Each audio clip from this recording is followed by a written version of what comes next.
Hello everyone, I'm Marvin. As the leader in the classroom, lesson planning is your very best friend because it allows you to make those necessary adjustments that you're going to have to make as you're executing your lesson plan.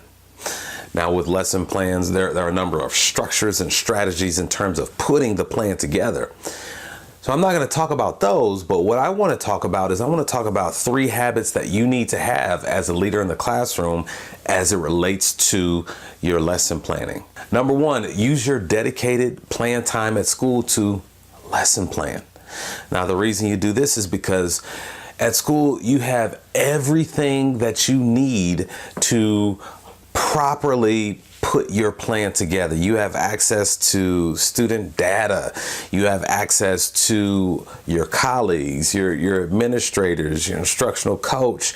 You have access to all of those resources. So school, during your plan time, that is the best time to put together your lesson plan. Additionally, it's important because as teachers, you need to make sure that you're achieving what we call that work-life balance, so that if you don't have to take home a bunch of work, if you don't have to take home your laptop, don't take it home. If by properly using that plan time, you could avoid taking work home, please take advantage of that. It's good for you because you, as a leader in the classroom, you need to make sure that you take care of yourself. And what you don't want to happen is you don't want to see your home as an extension of the workplace, because once you start doing that, then it becomes easier and easier to just put off your plan time and do other things and just make up your mind, oh, I'll just take it home and do it anyways. No, you need to spend time with your family. You need to take care of yourself. And then also as teachers, I believe you should have some kind of sideline, especially depending on what state you live in or what district you live in and their pay scale. You want to also have some time for whatever sideline, whether you do teachers pay teachers or some other passion or hobby that you have. Make time for yourself by using that plan time, that dedicated plan time at school to plan your lessons. Now, I get that for some people, it's very difficult to do that. And I totally understand that, and I'm sensitive to that. And so what I want to submit to you is the Paperclip Strategy. And so what you'll do is you would get 2 containers to hold paper clips. So let's say you've got about 50 minutes to plan out your lesson. So what you would do is you would start with 1 empty container and 1 full container of, let's say, 50 paper clips. And so if you, for every minute of lesson planning you do in school, at your desk, so you have this on your desk. So for every minute that you put in of lesson planning at school, you drop a paper clip into that empty paper clip holder. So by the time you're finished lesson planning at school for 50 minutes, you've got a switch. So there we go. So the paper clip holder that was full, see that switch, the paperclip holder that was full is now empty. And this offers a visual representation of you accomplishing your goal and using your dedicated lesson planning time to lesson plan, as opposed to going to talk to colleagues, going to run some secret errands off campus, which you're really not supposed to go off campus, but we won't tell anyone about that. But this is a really good strategy to really focus your energy and get you in the habit of lesson planning at school. So the second habit that you really want to develop when it comes to your lesson planning is you want to reflect before you plan. Before you start putting pen to paper, before you start typing up your lesson plan, you actually need to think. Reflect on your past lessons. Reflect on how things are going in the class. Now, I know some of you out there, you could probably, off the top of your head, come up with a quick lesson plan. But don't your students deserve better than that from you? Some of you out there, maybe you can come up with a lesson plan as you're driving into school. You're thinking, we'll do this, we'll do that PowerPoint, then we'll do the think, pair, share, then we'll do a 4 corners activity. Boom, and you got a lesson plan.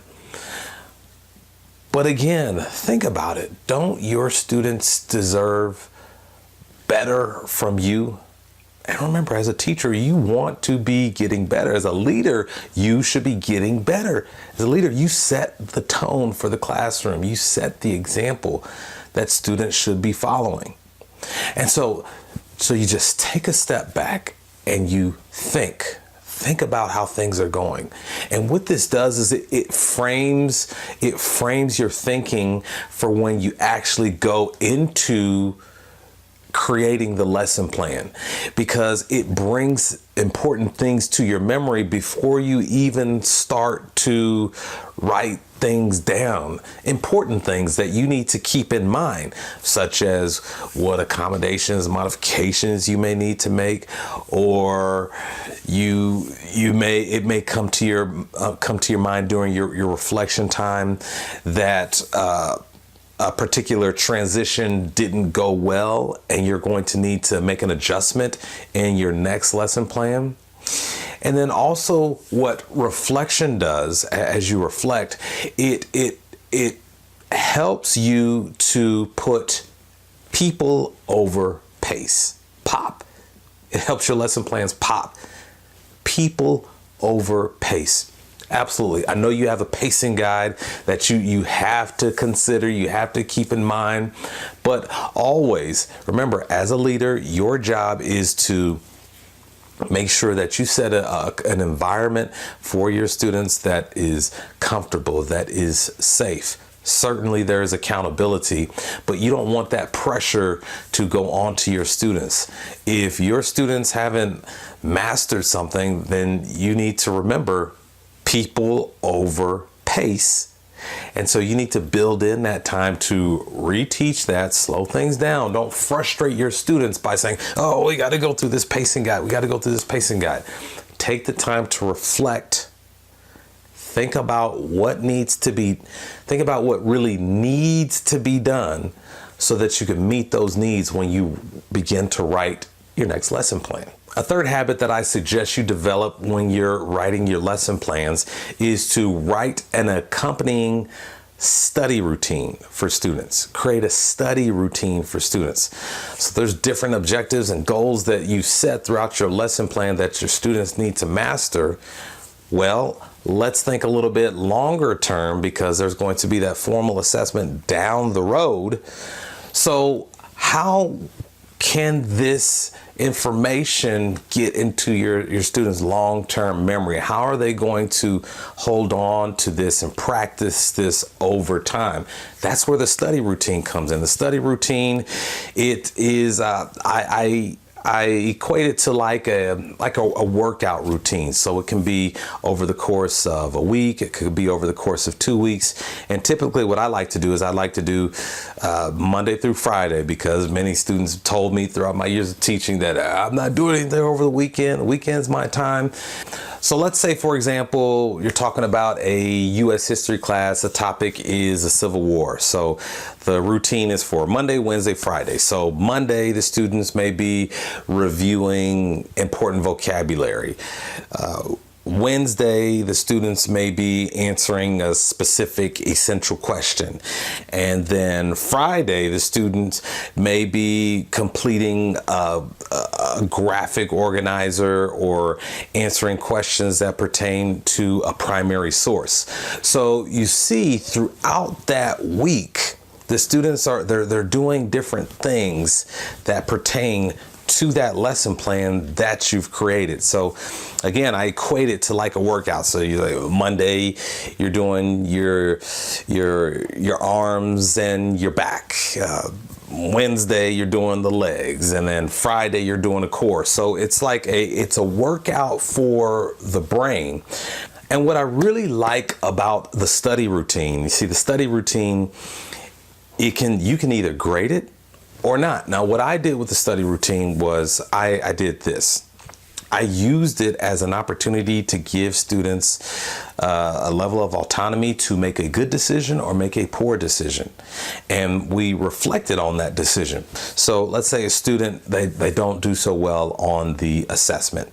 And it's clear, and then they reveal that they didn't do the study routine. So when I talk to them, of course, I approach it with empathy, because you're a leader. You have to approach it with empathy and say, ooh, man, you know, I noticed that you didn't go through the study routine. Perhaps if you follow the study routine for the next unit, you'll do a whole lot better.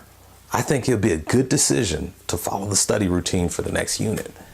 And so you can give them that pep talk, give them that feedback, and it is so much more powerful when the students succeed, because they've made they've got the freedom to make their own decision, and then they make a positive decision. So what I did with students with the study routine is if they completed it, then I gave them credit for it. Now, if they didn't complete it, I didn't let that count against them. So it was totally their decision. And I think that as a leader, you get those people who you are serving, you give them that space and opportunity to make decisions. And that's a sign of that you value people, a sign that you respect their decision making. And when the decision making, when it doesn't work out, you're right there with empathy to help them see the error of their ways and to offer them a better way to do it next time. Well, that's it. That's 3 habits I believe you need to develop to make your lesson planning even more impactful. Thank you so much for watching.